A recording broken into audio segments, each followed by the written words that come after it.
Hello student, स्वागत है आपको एक बार फिर से आपके अपने यूट्यूब चैनल रस्तोगी कोचिंग में।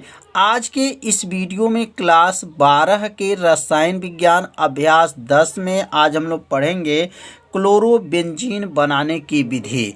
तो पिछले भाग में हम लोग क्या क्या पढ़े थे, हेलो एरीन क्या होते हैं और हेलो एरीन के कितने प्रकार होते हैं, यह सब बताया गया था। तो आप सभी विद्यार्थी यदि उस भाग का वीडियो आप नहीं देखे होंगे तो प्लेलिस्ट में वीडियो है, वहां से जा कर के उस भाग का वीडियो जरूर देख लीजिए। तो क्लोरोबेंजीन बनाने की विधि जो है बताया जा चुका है, वो भी प्लेलिस्ट में वीडियो है। आज हम लोग क्या पढ़ेंगे, क्लोरोबेंजीन का जो है रासायनिक गुण क्या होते हैं, आज इस वीडियो में बताया जाएगा। तो एक एक रिएक्शन को आप सभी विद्यार्थी अच्छे से समझिएगा। तो अब यहाँ हेडिंग को नोट कर लीजिएगा, रासायनिक गुण। अब हाइड्रॉक्सिल समूह को क्या कहते हैं, OH कहा जाता है। OH द्वारा विस्थापन।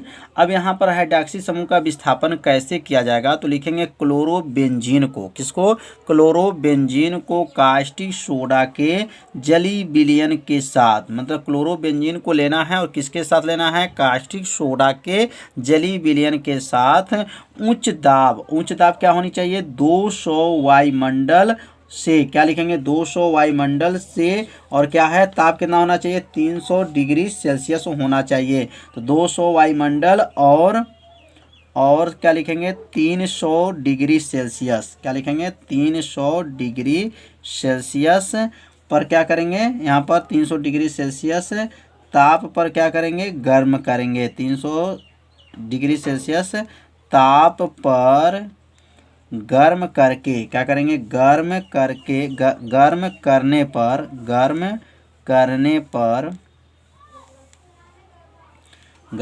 पर क्लोरीन परमाणु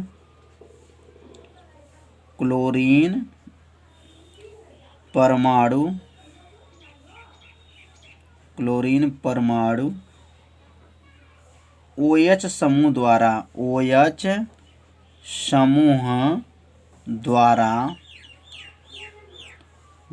क्या हो जाए, विस्थापित हो जाते हैं, विस्थापित हो जाता है और फिनोल बनता है, और क्या बनता है, और फिनोल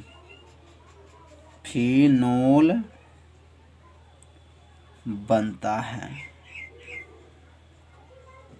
तो एक बार और समझते हैं, जब क्लोरोबेंजीन कास्टिक सोडा के जलीय विलयन के साथ उच्च दाब 200 वायुमंडलीय और 300 डिग्री सेल्सियस ताप पर क्या करेंगे, गर्म करने पर क्लोरीन परमाणु OH समूह द्वारा क्या हो जाएगा, विस्थापित हो जाता है और क्या बनता है, फिनोल बनता है। अब यहाँ रिएक्शन को समझ लेंगे।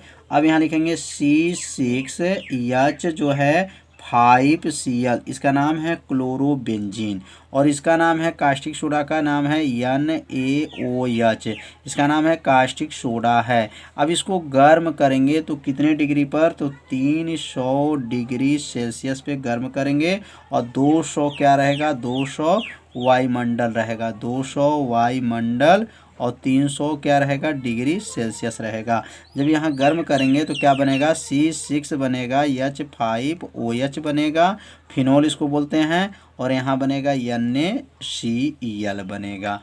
तो समझ में आ गया होगा कि यहाँ यह जो है इसका किसका सूत्र है, तो यह क्लोरोबेंजीन है, और NaOH का नाम क्या है, यह कास्टिक सोडा है। इसको 300 से लेकर 300 डिग्री सेल्सियस और 200 वायुमंडलीय पे क्या करेंगे, गर्म करते हैं, तो ये क्या बनता है, फिनोल बनता है, और NaCl प्राप्त होता है। तो आप सभी विद्यार्थी इस रिएक्शन को अपनी कॉपी में क्या कीजिए, नोट जरूर कर लीजिए। अब इसका दूसरा जो है रासायनिक गुण पढ़ेंगे। अब हम लोग पढ़ेंगे इसका दूसरा जो है भौतिक गुण क्या, रासायनिक गुण क्या है। तो यहाँ लिख लेंगे दूसरा, ये दूसरा लिख लीजिएगा, और यहाँ पे क्या होगा, एमिनो समूह का क्या कहेंगे, एमिनो समूह, और एमिनो समूह को क्या कहते हैं, -NH2 बोला जाता है। NH2 द्वारा जो है क्या किया जाएगा, विस्थापन किया जाएगा। इसके पहले हाइड्रॉक्सी था और यह क्या है आपका एमिनो समूह जो है NH2 द्वारा क्या है विस्थापन है। अब यहाँ पर जो है NH2 द्वारा विस्थापन कैसे किया जाएगा, तो अब आगे लिखेंगे क्लोरोबेंजीन जो है, क्या लिखेंगे क्लोरोबेंजीन, क्लोरोबेंजीन, क्लोरोबेंजीन को cuprous oxide, cuprous oxide, cuprous oxide की उपस्थिति में, क्यूप्रस ऑक्साइड की उपस्थिति में जलीय विलयन, उपस्थिति में जलीय विलयन,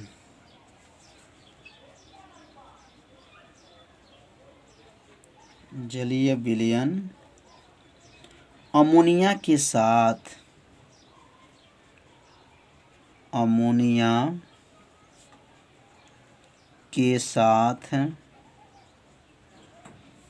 उच्च दाब पर, उच्च दाब और 200 डिग्री सेल्सियस पर गर्म करने पर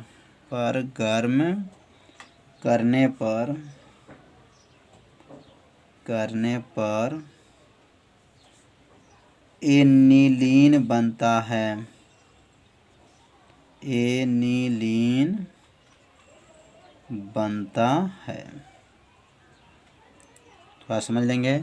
जब क्लोरोबेंजीन को क्यूप्रस ऑक्साइड की उपस्थिति में जो है जलीय विलयन अमोनिया से क्या किया जाएगा, अमोनिया के साथ उच्च दाब और 200 जो है 200 डिग्री सेल्सियस पे जब गर्म करने पर क्या बनता है, एनिलीन बनता है। अब एनिलीन का सूत्र क्या होता है अभी आप लोग को समझ में आ जाएगा। तो पहले जो है क्लोरोबेंजीन लिखेंगे। क्लोरोबेंजीन का सूत्र क्या होता है, C6H5Cl होता है। और अमोनिया का सूत्र क्या होता है, NH3 होता है। और क्यूप्रस ऑक्साइड का क्या होता है, Cu2O होता है। क्यूप्रस ऑक्साइड इसको गर्म करेंगे तो क्या बनेगा, C6 बन जाएगा, F5 बन जाएगा और यह क्या है NH2। अब NH2 का देखिए क्या आ गया, NH2 हमको पढ़ना था एमिनो समूह, तो NH2 यहाँ पे देखिए आ गया। इसी को क्या कहा जाता है, एनिलीन कहा जाता है। प्लस 2CuCl कहेंगे प्लस जो है H2O बने। तो अब यहाँ पे संतुलित करने के लिए यहाँ पे 2 लगा लेंगे और यहाँ पर भी संतुलित करने के लिए क्या करेंगे, यहाँ पर भी 2 लगा लेंगे और यहाँ पर भी 2 लगा लेंगे। तो 2 छके 12 यहाँ पर जो है क्या है, कार्बन है, तो 2 छके 12 हो गया। और यहाँ पर 5 दूनी क्या है 10, 3 13, तो 5 2 7, 7 2 9, 5 दूनी क्या होगा 10, 10 2 12, 12 हो गया, 12 12 13 14, हाइड्रोजन कितना है 14। तो यहाँ थोड़ा सा ध्यान दीजिएगा, क्या है यहाँ पर 2 5 10 और 2 दूनी 4, तो ये 14 हाइड्रोजन इसमें है और 14 2 क्या है 16। यहाँ क्या है 5 दूनी 10 और 2 तिहाई 6, तो 16 इधर और 16 इधर है। तो ये दोनों समीकरण क्या हो गया, दोनों पक्ष समीकरण क्या हो गया, संतुलित हो गया। तो इसको संतुलित भी करना है तो संतुलित करते भी चलिएगा साथ में।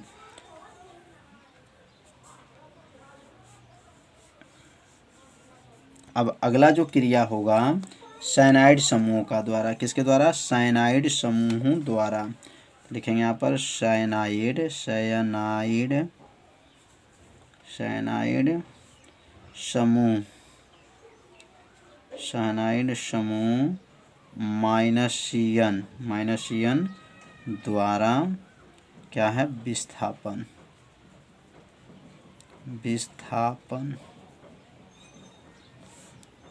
अब साइनाइड समूह CN द्वारा विस्थापन क्या है, अब इनके बारे में भी समझ लेते हैं। बहुत आसान है, आप सभी विद्यार्थी इसे अपने कॉपी में जब लिखते चलेंगे ना तो आपको एक नोट्स भी क्या होगा, बनता रहेगा। तो अब यहाँ लिखेंगे क्लोरोबेंजीन,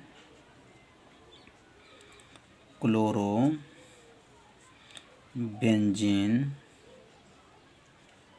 क्लोरोबेंजीन को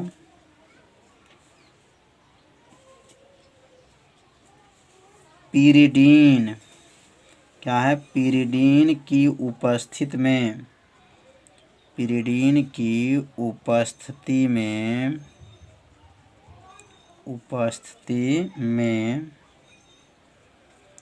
cuprous oxide, cuprous oxide, cuprous oxide नहीं साइनाइड, ध्यान दीजिएगा, क्यूप्रस जो है ऑक्साइड नहीं लेंगे, साइनाइड, क्यूप्रस, क्योंकि साइनाइड है तो साइनाइड लेंगे, क्यूप्रस साइनाइड, क्यूप्रस साइनाइड और पोटेशियम, और potassium cyanide, cyanide, potassium cyanide के साथ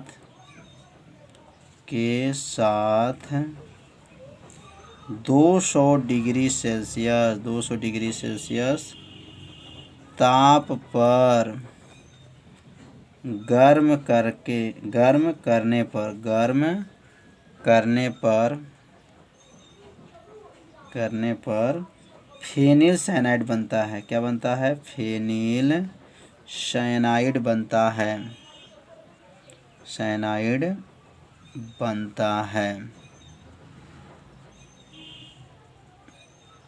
तो समझ लेंगे एक बार और। तो क्लोरोबेंजीन को पिरिडीन के उपस्थिति में जो है क्यूप्रस जो है साइनाइड और पोटेशियम साइनाइड को 200 डिग्री सेल्सियस ताप पे क्या करना है? गर्म करने पर फेनिल साइनाइड बनता है। अब यहाँ पर जो है C6H5CN ये किसका सूत्र है? तो यह क्लोरोबेंजीन का जो है सूत्र है। और यहाँ पे जो है किससे क्रिया करेगा? पोटेशियम जो है क्या है? पोटेशियम साइनाइड, या पोटेशियम साइनाइड लीजिए या क्या है? क्यूप्रस साइनाइड है। तो क्यूप्रस साइनाइड का सूत्र क्या होता है? Cu और क्या होगा? Cn। और इसको गर्म करेंगे कितने पे? 200 डिग्री सेल्सियस पे गर्म करेंगे। किसके उपस्थिति में? पिरिडीन की उपस्थिति में, पिरिडीन की उपस्थिति में इसको क्या करेंगे? गर्म करेंगे। तो क्या बनेगा? फेनिल साइनाइड, मतलब C6H5CN इसका नाम है फेनिल साइनाइड। और उसके साथ क्या बनेगा? CuCl बनेगा। तो समझ में आ गया होगा कि यहाँ पर किसको किसको लेकर के गर्म किया गया? क्लोरोबेंजीन को पिरिडीन के उपस्थिति में 200 डिग्री सेल्सियस पे जब इसको गर्म किया गया है, और किसके? क्यूप्रस ऑक्साइड के साथ जो है गर्म किया गया। तो यहाँ पर देखिए क्यूप्रस साइनाइड और पोटेशियम साइनाइड के साथ जो है कितना पर? 200 डिग्री सेल्सियस ताप पे क्या किया गया है? गर्म करने पर जो है फेनिल साइनाइड प्राप्त होता है। तो यहाँ पर जो है 3 जो है आज अपचयन, तो अपचयन के बारे में अध्ययन करेंगे कि अपचयन के माध्यम से जो है क्लोरोबेंजीन क्रिया करेगा तो क्या क्या बनेगा। तो यहाँ अपचयन पहले हेडिंग को नोट कर लीजिए, और हेडिंग नोट करने के बाद से यहाँ पर समझ लेंगे कि जो है क्लोरोबेंजीन जो होते हैं वह निकेल और एल्युमिनियम के मिश्र धातु से अपचयित होकर के क्या बनाते हैं? बेंजीन बनाते हैं। तो यहाँ लिखेंगे क्लोरोबेंजीन,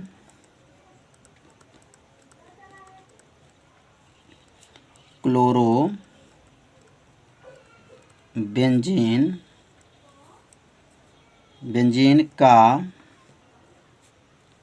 निकेल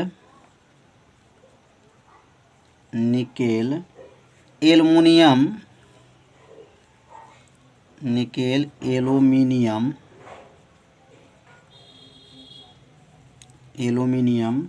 मिश्र धातु और क्षार द्वारा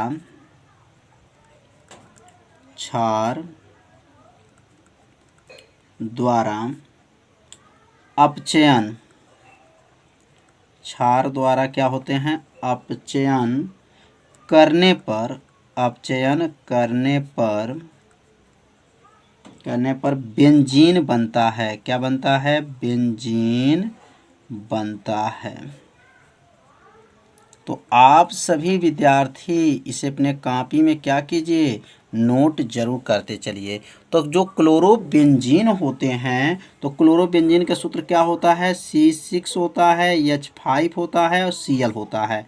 अब इसको अपचयन करते हैं, किसके उपस्थित में अपचयन किया जाएगा, तो यहाँ निकिल, निकिल मतलब Na निकिल है, एल्युमिनियम है, और यहाँ पर NaOH, इसको कास्टिक सोडा भी कहा जाता है। इसके उपस्थित में जब इसको गर्म किया जाता है तो बेंजीन बनता है C6H6। ये किसका सूत्र है, बेंजीन का सूत्र है। और इसके साथ जो है क्या बनता है, हाइड्रोक्लोरिक अम्ल भी बनता है। तो इस रिएक्शन को आप सभी विद्यार्थी अपने कॉपी में क्या कीजिए, नोट कर लीजिए। तो यहाँ क्या हुआ है, क्लोरोबेंजीन जो है निकिल, एल्युमिनियम मिश्र धातु या क्षार धातु द्वारा अपचयन करके क्या बनाते हैं, बेंजीन बनाते हैं। तो समझ में आ गया होगा चौथा रिएक्शन। तो अब यहाँ पर अगला जो हेडिंग नोट रहेगा बहुत ही IMP है, यह हर साल के पेपर में इसको पूछा जाता है। तो यहाँ पर हेडिंग नोट कर लेंगे, वोल्टस जो है फिटिंग अभिक्रिया,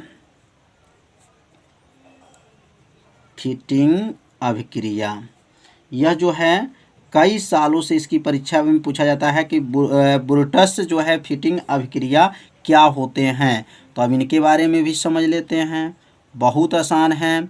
तो आप सभी विद्यार्थी वीडियो को ज़्यादा से ज़्यादा अपने सभी दोस्तों के पास शेयर ज़रूर करते चलिए, क्योंकि मेरे चैनल पर अभी सब्सक्राइबर जो है 40,000 हुए हैं। आप लोगों का सहयोग चाहिए, जिससे जो है सब्सक्राइबर जो है 50,000 हो जाएं। तो यहाँ पर देखेंगे क्या है, ब्रुटस फिटिंग अभिक्रिया क्या होते हैं, बहुत आसान इसका उत्तर है। तो लिखेंगे यहाँ पर क्लोरो जो बेंजीन होते हैं, क्या लिखेंगे यहाँ पर, क्लोरोबेंजीन, क्लोरोबेंजीन, बेंजीन की निर्जल, क्या लिखेंगे, निर्जल मतलब बिना जल का, निर्जल ईथर, निर्जल ईथर, ईथर में, निर्जल ईथर में सोडियम, क्या लिखेंगे यहाँ पर, सोडियम, सोडियम की उपस्थिति में, सोडियम की उपस्थिति में, सोडियम के उपस्थिति में मेथिल, क्या लिखेंगे, मेथिल, सोडियम के उपस्थिति में methyl chloride, methyl chloride, chloride के साथ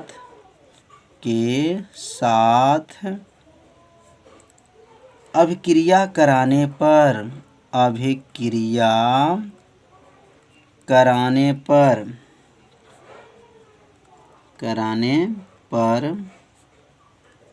कराने पर क्या बनता है, टॉलुइन बनता है। याद रखिएगा, टॉलुइन,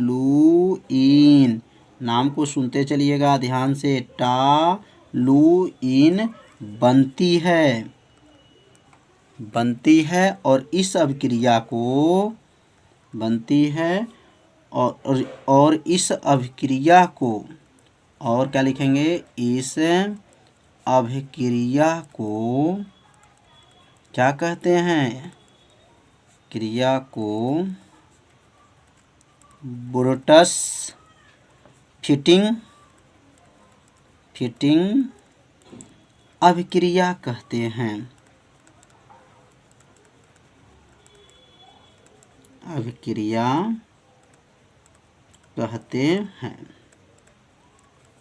कितना आसान है। तो क्या लिखेंगे, क्लोरोबेंजीन की निर्जल ईथर में, ध्यान दीजिए किसमें, निर्जल ईथर में सोडियम के उपस्थिति में मेथिल क्लोराइड के साथ क्या करेगी, अभिक्रिया कराने पर क्या बनता है, तो टॉलुइन बनती है। और इस अभिक्रिया को ब्रुटस फिटिंग अभिक्रिया कहते हैं। अब थोड़ा रिएक्शन के बारे में समझ लेते हैं। जैसे यहाँ पर C6H5Cl, ये किनका सूत्र है, तो यह जो है क्लोरोबेंजीन है, और जो है यह सोडियम के, जो है सोडियम के साथ, और जो है किसके साथ रहेगा, क्या लिखा गया, सोडियम के उपस्थिति में मेथिल क्लोराइड। अब ये मेथिल क्लोराइड का सूत्र क्या होता है, तो मेथिल क्लोराइड का सूत्र होता है CH3Cl होता है, लेकिन यहाँ पर पहले Cl का नाम रखेंगे, उसके बाद से CH3 रखेंगे, मतलब इसका नाम क्या है, तो मेथिल क्लोराइड है। जब इसको गर्म करेंगे तो क्या बनती है, तो गर्म करने पर टॉलुइन बनती है, और टॉलुइन का सूत्र क्या होता है, तो C6 होता है, H5 होता है, CH3 होता है। सूत्र को याद रखते रहिएगा, प्लस यहाँ पर हो जाएगा 2NaCl हो जाएगा, मतलब ये संतुलित करने के लिए यहाँ 2 लगा है और यहाँ पर भी 2 लगा हुआ है। अब यहाँ पर इसको कैसे समझेंगे, तो जो क्लोरोबेंजीन है वह सोडियम के उपस्थिति में किसे, मेथिल क्लोराइड के साथ जब क्रिया करती हैं तो क्या बनती हैं, टॉलुइन बनती हैं, और जो है इस अभिक्रिया को ही बुटर्स फिटिंग अभिक्रिया भी कहा जाता है। तो यह सूत्र किसका है, तो यहाँ लिखना चाहे तो इसका सूत्र में लिख देंगे, टॉलुइन का सूत्र है, और सूत्र को आप लोग याद रखिएगा, C6H5CH3 होता है।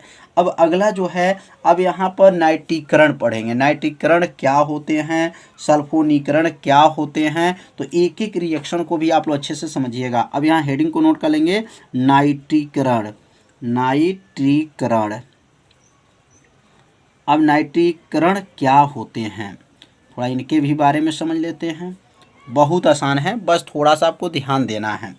अब यहाँ पे क्या होगा, जो क्लोरोबेंजीन होते हैं, क्लोरोबेंजीन की सांद्र जो नाइट्रिक अम्ल होते हैं और सांद्र जो सल्फ्यूरिक अम्ल के मिश्रण के साथ क्या करते हैं, क्रिया कराते हैं, तो जो आर्थो होते हैं, पैरा होते हैं, क्लोरोनाइट्रोबेंजीन का मिश्रण क्या होते हैं, प्राप्त होते हैं। तो आप सभी विद्यार्थी इसे अपने कॉपी में क्या कीजिएगा, नोट जरूर करते चलिएगा। तो यहाँ लिख लीजिए, जब क्लोरो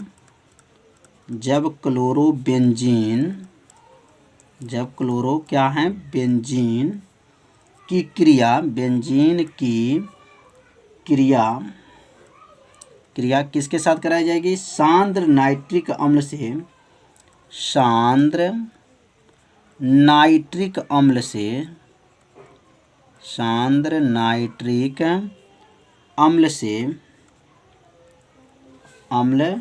से क्रिया कराने पर, अम्ल से क्या कराने पर, क्रिया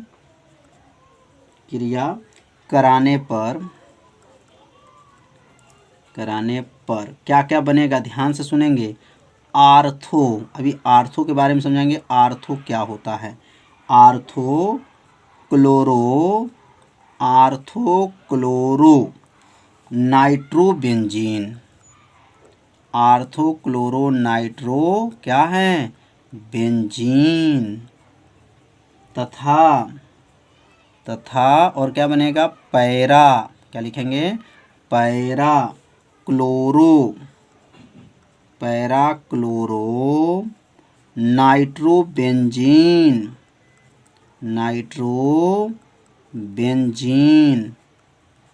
बनता है। इस क्रिया को क्या कहेंगे, इस अभिक्रिया को नाइट्रीकरण कहते हैं। इस अभिक्रिया को क्या कहते हैं, नाइट्रीकरण कहते हैं। कितना आसान परिभाषा है, नाइट्रीकरण कहते हैं। तो इसे जब आप सभी विद्यार्थी अपने जब कॉपी में नोट करेंगे ना, तो आप लोग को क्या होगा, अच्छे से क्या होगा, समझ में आएगा। अब यहाँ देखिए, क्लोरोबेंजीन है। अब क्लोरोबेंजीन का जो सूत्र क्या होता है, इसका प्रतीक बेंजीन में बनाएंगे या ऐसे बनाए जो है रिंग के अनुसार बनाएंगे, तो यह जो है क्लोरोबेंजीन है, यह बेंजीन है, और यहाँ पे जो लग गया Cl, यह क्लोरो, तो इसका नाम मैंने हो गया क्लोरोबेंजीन। अब ये क्लोरोबेंजीन किसके साथ क्रिया करेगा, तो HNO3, इसका नाम क्या है, नाइट्रिक अम्ल है। आज जब इसको गर्म करेंगे तो क्या बना, ध्यान दीजिए, क्या लिखा है, आर्थोक्लोरो नाइट्रोबेंजीन। तो यहाँ पर आर्थो नाइट्रो क्या है, अब इसके बारे में थोड़ा सा समझ लेंगे। अब यहाँ से जो है, यह जो देख रहे हैं बेंजीन है। अब यहाँ को आर्थो कहते हैं, क्या कहते हैं, आर्थो, इसको मेटा, इसका पैरा कहते हैं। क्या कहते हैं, इसको ध्यान दीजिएगा, इसका नाम क्या है, आर्थो, इसका नाम यहाँ कोने पे जो देख रहे हैं इसका नाम मेटा, और इसका नाम क्या है, यहाँ पर नाम है पैरा। और इधर से भी देखेंगे तो इसका नाम क्या है, आर्थो है, इसका क्या नाम है, मेटा है, और इधर का नाम क्या है, पैरा है। तो यहाँ पे क्या लिखा गया, आर्थो क्लोरो नाइट्रो। अब यहाँ आर्थो के पास जो है क्लोरो रहे, यहाँ पर जो है नाइट्रो रहेगा, NO2 जो है क्या हो गया, नाइट्रो मने आर्थो क्लोरो नाइट्रो, मने यहाँ क्लोरो यहाँ Cl रहेगा, और यह कहाँ पे रहना चाहिए, तो आर्थो, ये पहले नंबर को जो देख रहे हैं यहाँ पर आर्थो बोलते हैं, इसको क्या बोलते हैं, मेटा बोलते हैं, इसको पैरा बोलते हैं। तथा अब क्या बना है, प्लस पैरा, भी पैरा के लिए भी खींच लेंगे।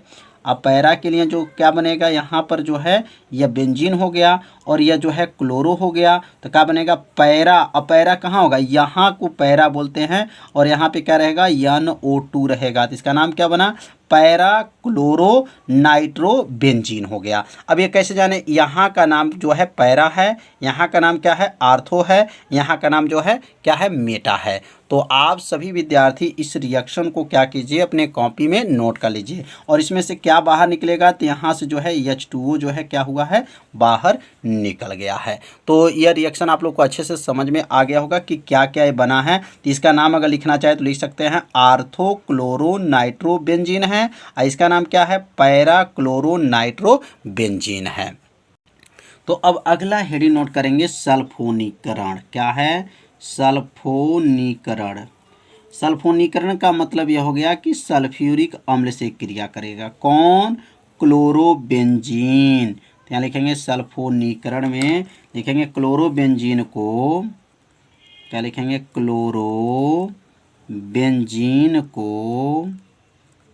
क्लोरोबेंजीन को क्या करेंगे, सांद्र सल्फ्यूरिक अम्ल, लिखेंगे सांद्र सल्फ्यूरिक अम्ल, सांद्र सल्फ्यूरिक अम्ल के साथ, सांद्र सल्फ्यूरिक अम्ल के साथ क्या करेंगे, गर्म करने पर, सांद्र जो सल्फ्यूरिक अम्ल के साथ क्या करेंगे, गर्म करने पर अब क्या बनेगा, तो सांद्र सल्फ्यूरिक अम्ल के साथ जब गर्म करने पर क्या हो जाएगा, आर्थो और पैरा, तो लिखेंगे आर्थो क्लोरोबेंजीन। क्या लिखेंगे, आर्थो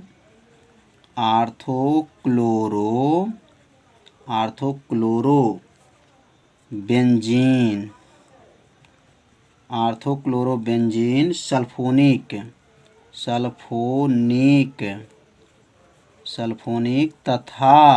तथा लिखेंगे, तथा पैरा। क्या लिखेंगे, पैरा क्लोरो बेंजीन, और यहाँ का रहेगा सल्फोनिक अम्ल बनता है। जैसे उसमें बना था सेम इसमें भी ऐसे ही बनेगा। जैसे उसमें क्या था, तो उसमें जो है क्या था, HNO3 था, तो नाइट्रो बना था, और यहाँ क्या है, सल्फ्यूरिक अम्ल, इसने सल्फोनिक अम्ल बनता है। इस अभिक्रिया को क्या कहेंगे, इस अभिक्रिया को सल्फोनीकरण कहते हैं।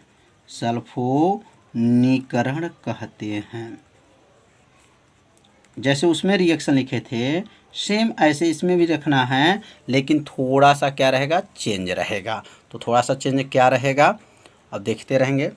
अब यहाँ पर पहले जो है क्लोरोबेंजीन बना लेते हैं। यह जो बना है क्या है, क्लोरो जो है क्या है, बेंजीन है। अब यह क्लोरोबेंजीन हो गया, और यहाँ क्या रहेगा, Cl है। अब ये क्रिया करेगा किससे, सल्फ्यूरिक अम्ल से। तो सल्फ्यूरिक अम्ल का ध्यान दीजिए, सूत्र HO3H होता है यहाँ पर, मतलब इस सूत्र को तोड़ के रखा गया। मतलब सल्फ्यूरिक अम्ल का सूत्र क्या होता है, H2SO4 होता है। तो देखिए H2 मतलब एक H और एक H मिलकर क्या हो गया, H2 हो गया, SO4 यस यहाँ है, O3 यहाँ, एक 4 है, H2SO4। मतलब सल्फ्यूरिक अम्ल का सूत्र H2SO4 होता है, लेकिन यहाँ पर जो है विखंडित करके रखना है। और इसके बाद से जब इसको गर्म करेंगे, तो गर्म करने के बाद से क्या बना है, तो देखिए यहाँ क्या लिखा है, आर्थो क्लोरोबेंजीन सल्फोनिक। अब यहाँ पे जो है सल्फोनिक को एक पास कर लेंगे, यह जो बनेगा यहाँ जो है Cl, इसका नाम अब यहाँ आर्थो बोलते हैं। क्या बोलते हैं, आर्थो, और यहाँ का रहेगा SO3H, इसको नाम क्या है, सल्फोनिक। तो इसका पूरा नाम हो गया आर्थो क्लोरो सल्फोनिक अम्ल। प्लस, और यहाँ क्या बनेगा, यहाँ पैरा, पैरा पे बनेगा। तो पैरा कहाँ पे होता जानते हैं, यहाँ पैरा है, और यहाँ ऊपर तो क्या रहेगा, Cl, यहाँ पे अब रहेगा SO3H।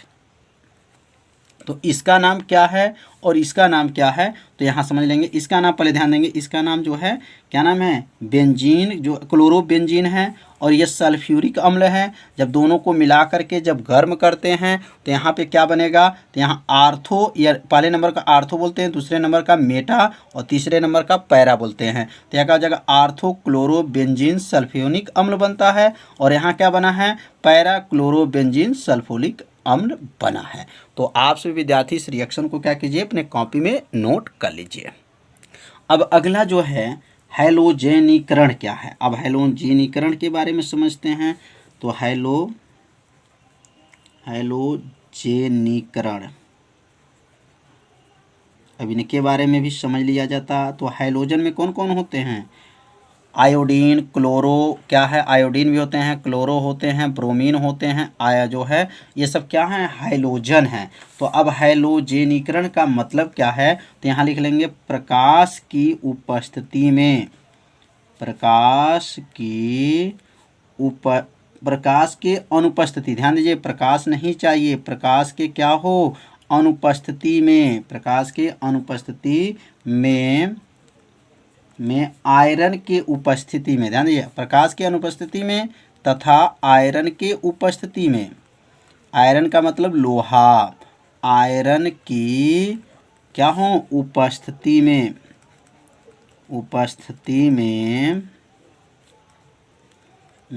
क्लोरोबेंजीन, क्या लिखेंगे, क्लोरोबेंजीन किसके साथ, क्लोरोबेंजीन क्लोरीन के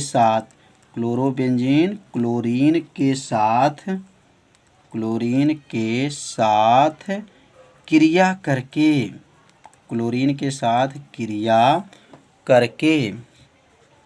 क्या बनाती हैं, क्रिया करके आर्थो डाई, क्या कहेंगे, आर्थो डाई क्लोरोबेंजीन तथा क्या बनाएंगी, पैरा, जैसे ऊपर बना सेम ऐसे ही बनेगा, बस नाम चेंजिंग है, पैरा, और क्या कहेंगे यहाँ पर पैरा डाई क्लोरो, क्या है, बेंजीन बनता है।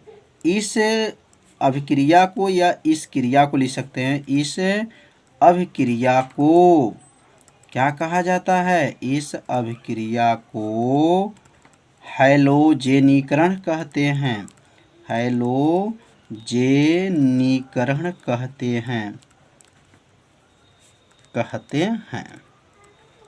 कितना आसान परिभाषा है। तो यहाँ बताना है प्रकाश के अनुपस्थिति में और आयरन की उपस्थिति, मतलब लोहा की उपस्थिति में जब क्लोरोबेंजीन क्लोरीन के साथ क्रिया करेगा तो क्या बनता है, आर्थो डाई क्लोरोबेंजीन तथा पैरा डाई क्लोरोबेंजीन बनता है। इस अभिक्रिया को क्या कहा जाता है, हैलोजेनीकरण कहते हैं। अब यहाँ पे जो है बेंजीन बनाएंगे, कौन सा बेंजीन, क्लोरोबेंजीन। यह जो है बेंजीन है, यहाँ लिखेंगे Cl, और ये किससे क्रिया करेगा, क्लोरीन से क्रिया करेगा, किसके उपस्थिति में, EFI की उपस्थिति में।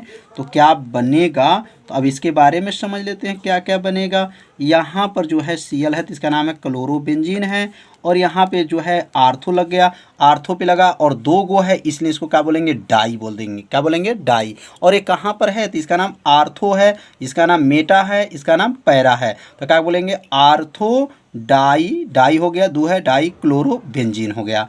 और यहाँ पे लिखेंगे यह जो बनेगा तो यहाँ पैरा पे बनेगा, कहाँ बनेगा, पैरा पे बनेगा, यहाँ नहीं बनेगा, ध्यान दीजिएगा, यहाँ नीचे बनेगा, यहाँ नहीं बनाइएगा, यहाँ नीचे रहेगा Cl और ऊपर क्या रहेगा Cl, ये कुछ नहीं है, ध्यान दीजिएगा।